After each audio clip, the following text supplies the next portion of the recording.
Исәнмесез, эфирдә аңлалыклар вакыты, студияда Лина Хәсәншина.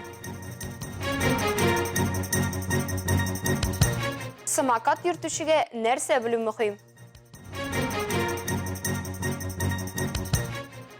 Әлмәт гаиләсе сабыена ярдәм сорый. Сәламәтлеге ягыннан мөмкинлекләре шиклеләр сәхнә тота. 29 майдан 9 июньгә кадәр республикабызда мотоцикл оператив профилактик чарасы уза. Әлмәт районы дәүләт автоинспекциясе бүлеге аның барышында мототранспорт белән идарә итүчеләр тарафыннан юл йөрү кагыйдәләре үтәлешен тикшерә. Нәтиҗәдә операция барышында 23 мототранспорт белән идарә итүченең икесе юл йөрү кагыйдәләрен бузу очрагы теркәлә. Самокатларга килгәндә нинди кагыйдәләрне истә тотарга кирәк икәнен алдагы материалда карагыз. Агымдагы елның 1 мартыннан юл йөрү кагыйдәләренә үзгәрешләр кертелде һәм СИМ шәхси мобильлек чарасы дигән төшенчә кертелде. Хәзер алар транспорт чарасы. Алар белән куллану хукукы идарә итүченең яшеннән тора. Если ребенок младше 7 лет, то передвигаться на СИМ можно только в сопровождении взрослых и только по тротуарам, пешеходным, велосипедным и велопешеходным дорожках на стороне для движения пешеходов, а также в пределах пешеходных зон. Бала 7 яшьтән 14 яшькә кадәр икән, шәхси мобильлек чарасында хәрәкәт итүгә карата шул ук таләпләр, тик кагыйдәләр янында олылар булырга тиешлеген искәртми. Шәхси мобильлек чарасы белән идарә итүчегә 14 яшьтән күбрәк булса, ул велосипед һәм велоҗәяүле юлларыннан хәрәкәт итә ала. При этом по пешеходной зоне он может передвигаться, если СИМ весит не более 35 кг. По тротуару и пешеходной дорожке при той же массе СИМ и при соблюдении одного из условий, если отсутствует велосипедная и велопешеходные дорожки, а также полоса для велосипедистов. Либо они есть, но возможности двигаться по ним нет. Если тот, кто едет на СИМ, сопровождает ребенка до 14 лет, на СИМ или велосипедиста в возрасте до 14 лет. Һәр вакыт җәяүлеләр хәрәкәте белән берләшкән очракта да өстенлек җәяүлеләр ягында. Барлык юлларда булырга мөмкин очракларны да күз алдында тотучы кагыйдәләр юк. Бары тик урамда һәм юлда игътибарлы булу гына үзегезне һәм башка юл хәрәкәтендә катнашучыларның гомерләрен саклап кала ала.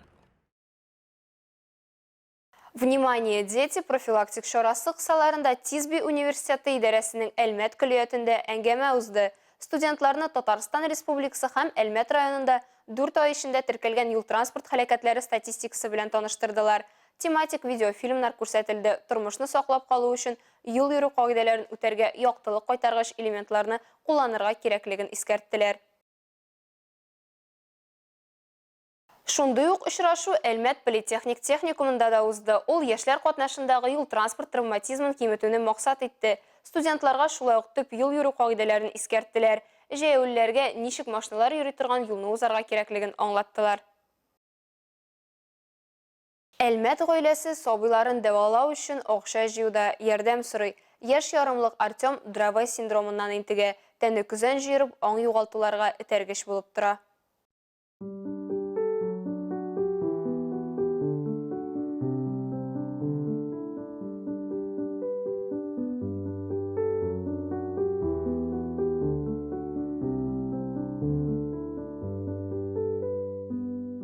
Әлмәттән кечкенә Артемга ярдәм кирәк. Баланың тәне кизән җыерып, сабый еш егыла, шуңа да әле тәпи китмәгән, аягына басырга курка, тотынып кына йөри. 4,5 месяца у него задергалась ручка. Мы не поняли, что это, вызвали скорую помощь. Скорая приехала, сказали, это судороги. Мы с этим первый раз столкнулись. Ел башыннан табиблар балада психомотор үсешенең тоткарлану турында диагноз куялар. Дравай синдромы эпилепсиянең катастрофик формасы, ул авыруны озакка сузылган кизән җыерулар белән интектерә. Эпилепсия өянәген бар тик ашыгыч ярдәм бригадасы көче белән генә туктатырга мөмкин. 100% излечение это возможно. Я как мама, когда, естественно, услышала, что нашему ребенку могут помочь, но это, знаете, это не объяснить, наверное, потому что за год с лишним я, к сожалению, не слышала, а так хотела эти заветные слова услышать, что все будет хорошо, ваш ребенок излечится. Әлегә Артем җыеруларга каршы ми эшчәнлегенә тәэсир итә торган кизән препаратлар эчә. Ләкин әнисе Алина әйтүенчә, аларның нәтиҗәсе бик аз. Сәламәтләнүнең бердән-бер мөмкинлеге микроэлектродлар яздырылган нейростимулятор имплантациясе. Бу катлаулы һәм бик куркыныч процедураны чит ил клиникасы табиблары башкара. Әмма операция гаилә өчен күтәрә алмаслык суммада. Дәвалану өчен ким дигәндә 2 560 000 сум акча кирәк. Приступ судорог, да, это то ручка, то ножка. Я повторюсь, Артем, он, к сожалению, всегда в сознании. Всю боль он это все чувствует. Он единственное, что он не понимает, он ребенок, он смотрит на меня глазками, я говорю, и вот просто: мама, а что со мной происходит? Мама, почему так? Мне больно. А я на него смотрю, а сделать ничего не могу, кроме того, что я вот Боженьку только прошу. Я говорю: Господи, говорю, помоги, пожалуйста. Не мучи, говорю, моего ребеночка, пожалуйста.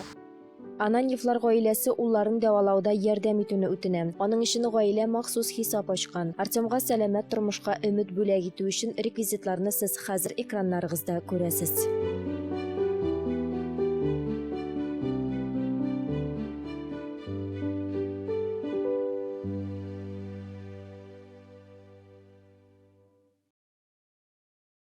Қалабызның Нефтче мәдәният сарайында Шанс бию мәктәбенең хисап концерты узды. Сәхнәдә үзенчәлекле балалар да чыгыш ясады.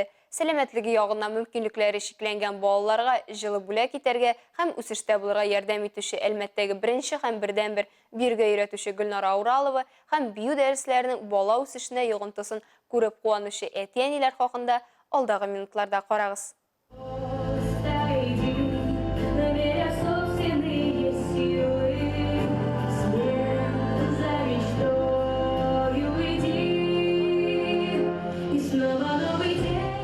Шанс бию мәктәбенең стремление омтылыш төркеме бик яшь. Ул сәламәтлеге ягыннан мөмкинлекләре шикле балаларның әниләре мөрәҗәгатеннән соң барлыкка килә. 2021 елның ноябреннән башлап Әлмәттә бию белән уникаль төркем шөгыльләнә. Безнең группа инде күптән түгел генә оешкан, 2нче ел гына безнең группага. Шуңа карамастан да безнең балаларның шактый гына уңышлары бар. Без Әлмәттә һәм Казанда булган конкурсларда катнаштык. Бик уңышлы. Стремление омтылыш төркеме төрле шәһәр күләм чараларда чыгыш ясый. Алар Закрутим планету бөтен Россия бәйгесендә татар халык биюен башкарып, конкурс лауреатлары була. Бу тагын бер тапкыр чик бары башта гына икәнне раслый. Балаларга килгәндә инде бик теләп катнашалар, бийләр, яраталар. Гомумән биергә яраталар бу балалар безнең. Ул бию балаларга үсеш, сәламәтлек ягыннан да менә файдалы шундый йогынты ясый. Гөлнара Ринатовнага бик зур рәхмәт. Шушы балалар белән эшләгән өчен. Аңа сабырлык, түземлек.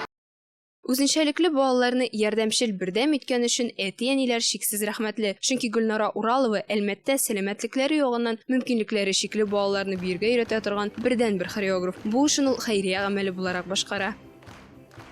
Второй год у нас уже существует группа для особенных деток. Это бесплатная группа, где дети занимаются синдромом Дауна.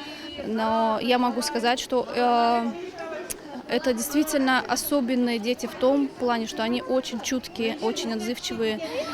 И я, работая с ними, получаю колоссальное удовольствие, потому что я вижу отдачу, я вижу результат, я вижу, как они прогрессируют в своем развитии. Гөлнара Уралова һәр вакыт балаларга үсеш өчен күбрәк мөмкинлек бирәсе килү хыялы белән янып йөргән 25 ел элек Шанс бию мәктәбенә нигез салган. У нас занимаются дети от 3 лет и до даже взрослые дети, скажем, да, взрослые люди занимаются у нас, молодежный состав профессионального уровня. Составы есть. Ширик гасыр дәвамында күп санлы балалар шушы мәктәбендә шөгыльләнеп, мәдәнияткә якыная, сәхнәгә чыга алган. Безгә Шанста катнашу бик ошый. Анда балалар шундый яратып йөриләр, алар белән шулай мотор итеп шөгыльләнәләр. Аларның движениялары да мотор. Өйгә кайткач алар аны кич буе кабатлыйлар. Менә безнең олысы инде микста йөри. Ә бәләкәе витаминкада йөри. Алай берсе 3нчесендә шунда биребез дип торабыз. Менә җиңүләре дә бар.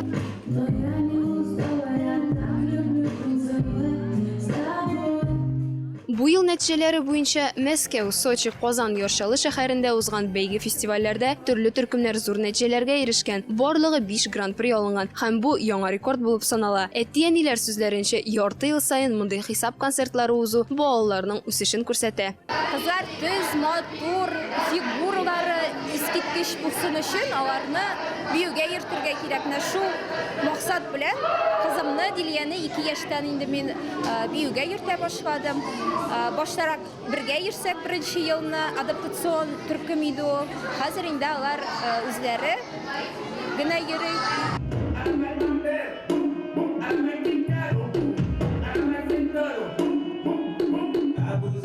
Жәй көне бию лагерьлары оештырылачак, анда ТНТ йолдызлары да килер дип көтелә. Ижат итү күп төрле авырулар күңел төшенкелегеннән дәва бирә. Моны арабызда яшәүче гади кешеләрнең мисалы әледән-әле раслап тора. Полина Васильевна Тихонова тумышы белән Нурлат районы Дальний бистәсендә. Кайчандыр эшчеләр бистәсе булып саналган бу торак пункт инде картада юк. Аның кешеләре кайсы кая таралып яши башлаганга да 4 дистә еллап булыр. Полина Васильевнаның әниләре дә балаларын кайгыртып Казанга якынрак урынга күчереп китәләр. Тик менә туган якны тарту көчеме, язмышымы Полина ханымның Кабат авылы белән бәйли. Дус кызының туена кайткач, ул биредә булачак тормыш иптәше белән таныша һәм Валерий Васильевич белән озакламый гөрләтеп түдә итәләр. Полина Васильевна башта Сәрән авылы колхозында, авыл советында эшли, соңрак почтада да хезмәт итә. Шуңа күрә Чуаш Сәрәнендә аны олысы да, кешесе дә яхшы белә. Тик олыгайгач ул кинәт авыра. Организмдагы физик үзгәрешләр сызлануларга күңел төшенкелеге дә өстәлә. Бу торышыннан чыгарга аңа нәкъ менә кул эшләре ярдәм итә дә инде. Вязание-то мы знаем уж. Вот эти вот, когда еще не на пенсии была, я этим вязанием, потом эти вот покрывала на сидушки эти, мы вязали. А вот с этим я начала заниматься, когда вот заболела. Работать же нельзя было после операции. Вот. Надо же было чем-то заняться. И с этого.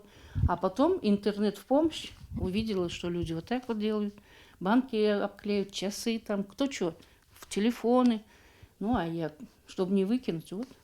Ниләрне эшләп карамый Полина Васильевна. Соңгы елларда популярлашып киткән алмаз чигүе белән айрата кызыксынып китә. Аннан калган чималны әрәм итмичә көн күрештә кирәк булган вак-төяк савыт сабаны бизәүгә тота. Моннан тыш конфет кәгазьләреннән кәрзиннәр үрә башлый.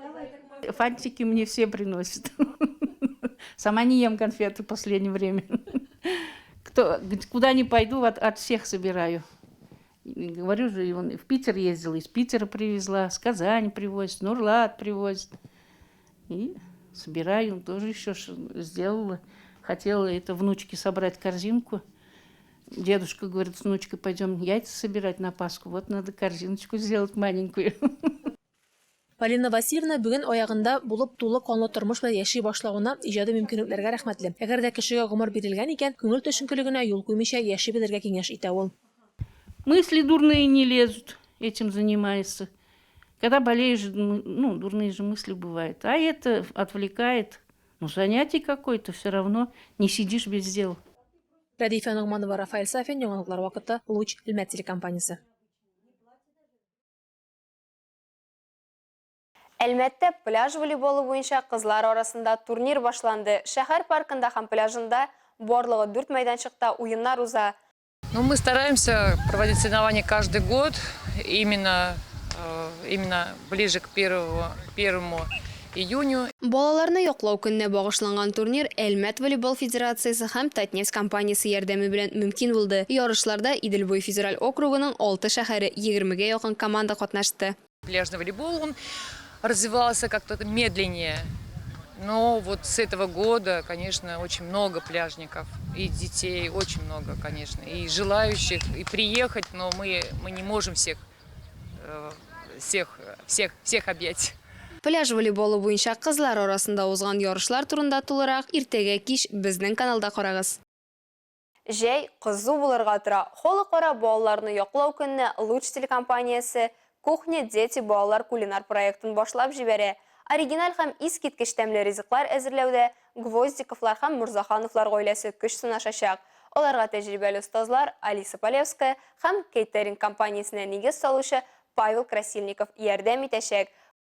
Кулинар бәйгедә кайсы гаилә көчлерәк булыр? Иртәгә 1 июньдә 19:30-да безнең каналдан белерсез. Әлегә шулар, мин Лина Хәсәншина һәм монтаж операторы Динара Гайнудинова сезнең белән сау булашабыз. Исәнеми булыгыз.